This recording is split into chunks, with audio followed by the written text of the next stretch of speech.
Hey guys, it's Tyler McKinney back here again today, and we're going to go ahead, we're going to cover the XFL again today. Yeah, that's right, we're going to be back in the XFL, but we're going to do things and talk about a topic a little bit different than what everybody's been talking about. Everybody's been talking about the draft and all that's coming up. We're going to get into the draft, but I just got a couple of things that I want to get through and I want to get to. If it's your first time here, I'm glad you're here. I hope you enjoy the content. Check out all my videos. I got a bunch of videos on my YouTube page. Check them out. If you're a returning viewer, thank you. I need all the help that I can get. And please subscribe. I need all the help. So you subscribing is huge. And thank you guys for watching. All right, let's go ahead and let's get into the content here today. So Kenny Robinson Jr., does that name ring a bell to you? For most of you, probably not. But for some of you, you probably have heard that name before. He was a safety for the West Virginia Mountaineers last year. And he was an all Big 12, all-conference safety for them. And he was, at the beginning of the season, looked at as possible first-round draft pick coming up in the draft that will be coming up in April 2020.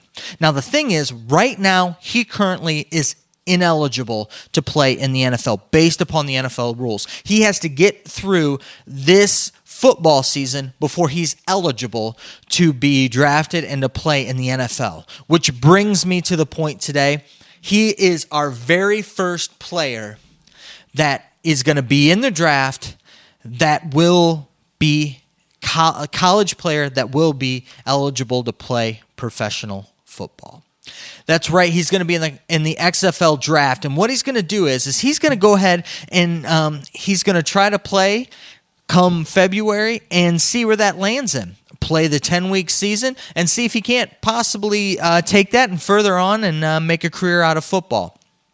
Now, let's go ahead and let's kind of break this down. So pretty much he kind of put his name in the transfer pool and never really transferred any team. Been looking out there. There's not really a whole lot with it, but he's definitely a guy that's going to be in the draft and looking to get drafted by one of these XFL teams. Now, this guy has NFL talent, right? I mean, if you're projected to be a first-round draft pick, you definitely have NFL talent.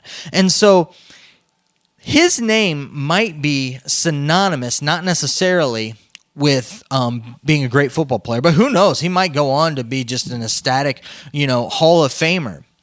But his name will probably go down in history as the first guy to break that barrier with having to be 3 years removed out of the NFL before you can actually play professional football. Now, what does this mean? Because that's really what I want to get into today. I wish him a great career. I would love to see him, just tear up the XFL and go on and do great things. I really do. And that's not really what I want to focus on here today. What I want to focus on is really what the XFL has laid out and the opportunities that are there. Because I think that for the college player, the top tier college players, I think that the XFL, once they've established themselves that they aren't risky business, but that they're actually a viable league, that they've shown that they're going to be around for a while, and that they're shown that they're going to have good football play, that for some of the top tier college players, that it's going to be very enticing for them, and for some of them that they'll probably choose to go that route and play for the XFL as opposed to continuing on their career in college ball. Now, I don't know. We'll see. I don't necessarily see guys coming directly out of high school and going into the XFL draft. There's just too many unknowns, and that jump is just so high. But when you got a guy who's a freshman and does really well as a freshman, going into a sophomore year, I could see it being very enticing, not only for him, but for the XFL, because they get a first shot at this player that the NFL wouldn't.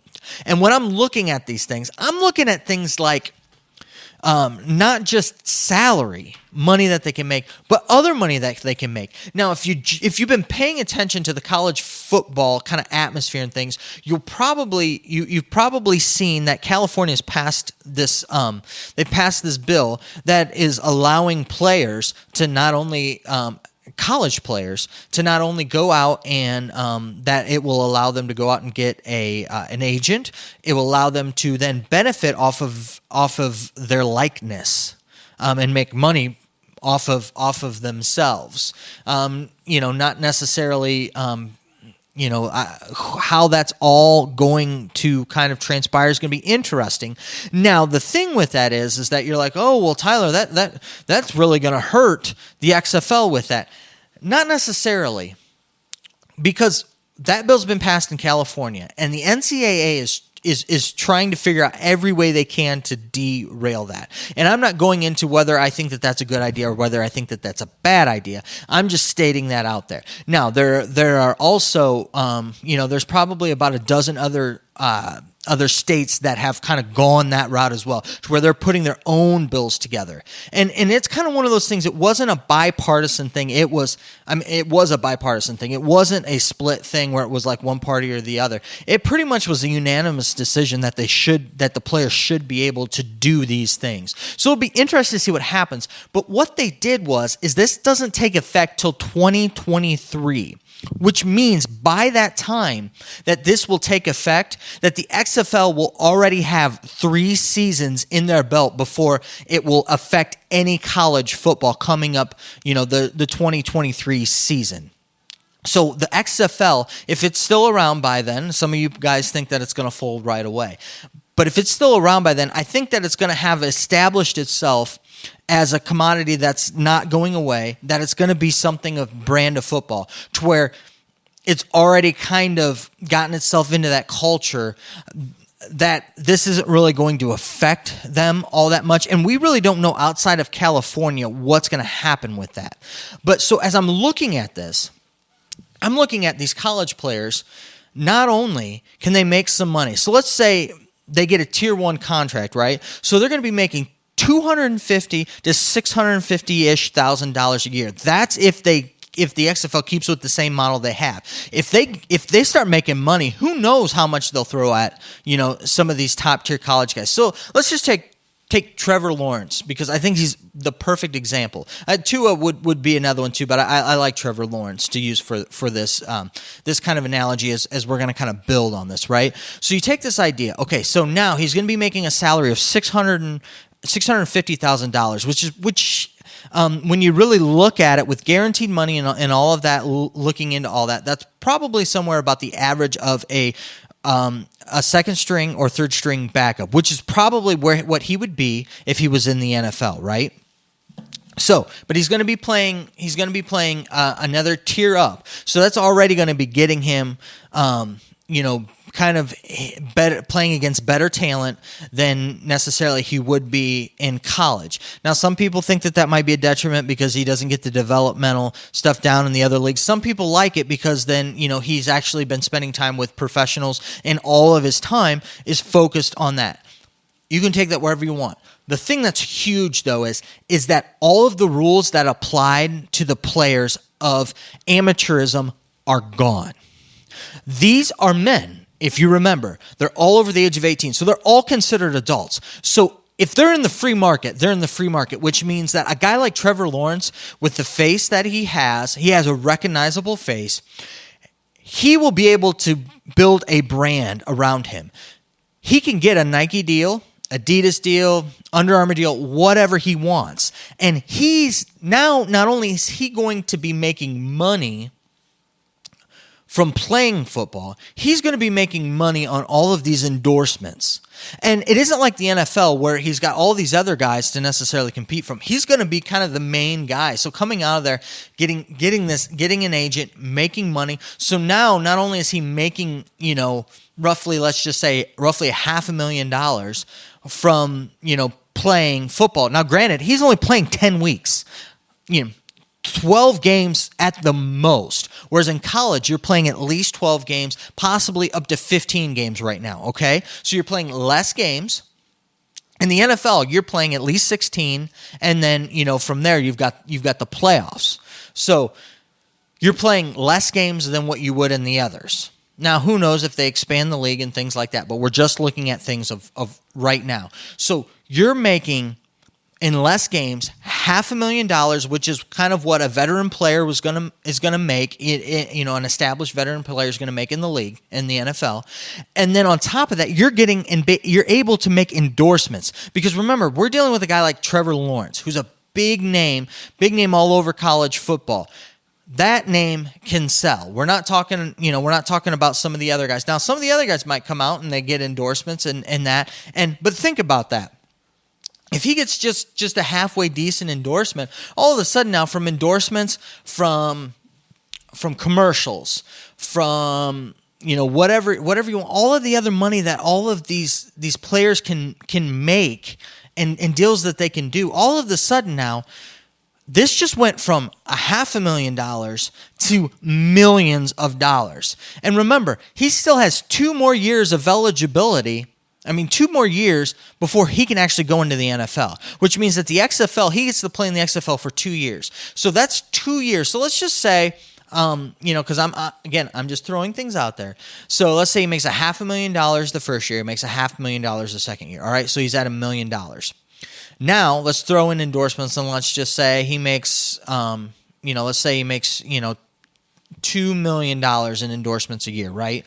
So we look at that, and now over the course of that 2 years period worth of time, if he was a business savvy person, got himself with a good agent, now he's made $5 million, and now he's going into the NFL draft.